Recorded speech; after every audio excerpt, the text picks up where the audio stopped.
안녕하세요.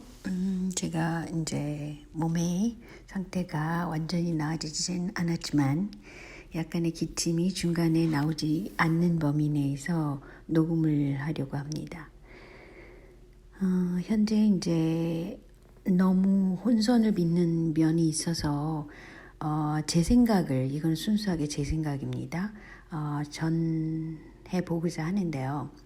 일단 제목을 정했을 때 지금 현재 정의당이 민주당과 지향하는 방향이 정말 다를까?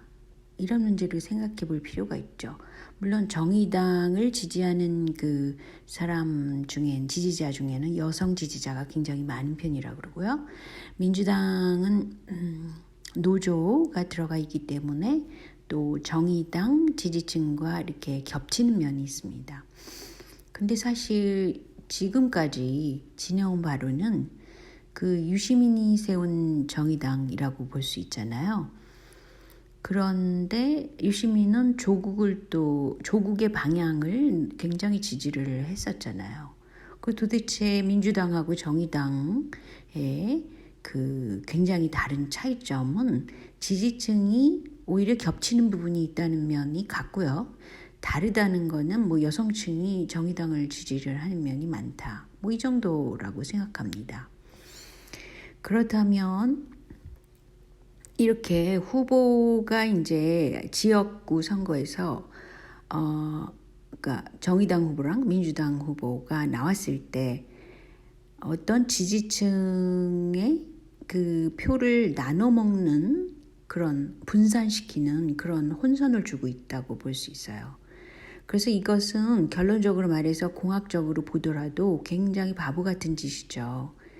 가령 예를 들어서 과거에 고 노회찬 의원이 그 서울시장 후보로 나왔던 적이 있죠. 그랬을 때 한명숙 민주당 후보였고 오세훈 한나라당 후보였는데 그 사이에서 표를 갉아먹은 게 어느 쪽 표를 갉아먹었겠어요? 한명숙 민주당 후보의 표를 갉아먹어서 오세훈이 어부지리로 된 적이 있잖아요. 그래서 얼마나 나중에 노회찬 의원이 욕을 먹었습니까? 근데 이거는 그냥 단순한 계산법이라는 거예요. 그래서 뭐 이거를 뭐 고차원적으로 뭐 공학적이라는 말을 쓸 수 있는데 그럴 필요가 없어요. 1 더하기 1 뭐 이렇게 산술적으로 계산하더라도 지금 같은 진영에서 후보 2개를 낸 거나 똑같은 거죠. 그래서 지금 사실은 그 정의당 쪽에서도 굉장히 그 고전을 면치 못하는 지역구 면에서 굉장히 머리가 아플 것 같은데요. 제가 보기에는 그래요. 유시민이 조국 쪽을 지지하는 측이고, 그래서 또 정의당이 이제 세계화 세력이 추진하는 정책들을 막 밀고 나갔다가 지금 지지율이 떨어진 거 아니에요. 뭐 굳이 제가 여기서 자세히 그게 어떤 정책이다라고 언급하지 않아도 대부분 다 알 수 있겠지만 뭐 간단하게 얘기해서 뭐 페미니즘을 너무 밀고 나갔다든지 조국이 추진한 것은 대부분 다 그런 정책이잖아요. 뭐 동성애 문제도 그것이 전국 단위의 전체 인구에 어떤 영향을 줄까라는 거는 생각도 안 하고 밀고 나가는 식의 그런 어처구니 없는 짓을 했기 때문에 일단은 이 정의당 쪽하고 민주당 쪽 그 방향이 결코 같지 않다고 같다고 볼 수 있죠. 같지 않다고 볼 수 없는 거니까요. 그래서 결론적으로 말해서 지역구에서 그 두 정당세가 단일화를 해야만 뭐 어느 쪽으로 단일화를 하든지 이익이라는 것을 말하고 싶고요. 그래서 이제 여권에서는 비례대표 그 정당을 만들어야 한다는 입장이잖아요. 그럴 때 정의당도 그냥 여기 합류해가지고 일정 부분을 가지는 것이 이롭지 않을까라고 생각하는 거죠. 왜냐하면 지역구에서 단일화를 해야 되기 때문에 뭐 주고받다가 보면은 손해보는 부분도 있을 거라는 거죠. 그렇게 해서 어떤 큰 정당 하나세로 가는 것이 특히 지역구에서 손해를 보지 않는다는 것이죠. 뭐 솔직히 정의당하고 민주당과 그 방향성이 그렇게 다를까라는 생각을 하게 되는 겁니다. 저는 사실 그 세계화 추진 세력이 한국민 또 한국의 경제 구조를 굉장히 많이